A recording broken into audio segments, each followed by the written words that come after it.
په امریکا کې خلک حیران ناست دي چې دا څوک راغلي دي چې نه د نوم پته لګي نه د ملک پته لګي او راغلي دي چې دا یاجوج ماجوج خپل نماینده امریکې ته رالېږلی دی او که نه دجال خپل نماینده امریکې ته رالېږلی دی. حق حیران ناست دي، امریکا هم ټوله حیرانه ده، دنیا هم حیرانه ده. په امریکې کې په ایرپورټ باندې یو داسې ښځه نیولې شوې ده چې د هغې پاسپورټ کله چک شو نو د هغې د ملک نوم تورنس دا و چې دا په دنیا کې دا ملک نشته. اوس امریکې عمله حیرانه ناسته ده چې دا د کوم ملک نه راغلی ده او دا د ټوکیو په پلایټ کې ناسته وه.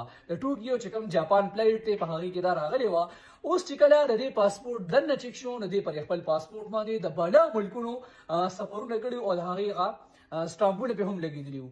حق حیران چې کوم ټوله عمله کې ناسته چې لکه دا څه مخلوق دی. نو دی بیا د نور تفتیش لپاره دغه ته بوتله یو خپل یو بند روم ته بوتله. دې نه تپوس وکړو چې ته د کوم ملک ته راغلې. نو دوی ورته وویل دا امریکا نه ده. دوی امریکا خو ده. ویې ښه ولې دا زموږ دنیا کې نه راځي. نو هغوی نور هم حیران شول. دی یې پرېښوده او بهر ووتل. خپلې کې مشوره کوله چې بیا دننه ورغلل دا نه وغیره بچې وه نه د نوم پته لګېده نه د جسد پته لګېده. حق حیران دی وخت کې امریکا ناسته ده. سی سی ټي وي فوټیج جاري شوی دی. د ښځې پته نه لګي. ټول خلک یې چې کوم دی په حیرانتیا کې جولي دي چې کوم ځای نه راغله کوم خوا لاړه.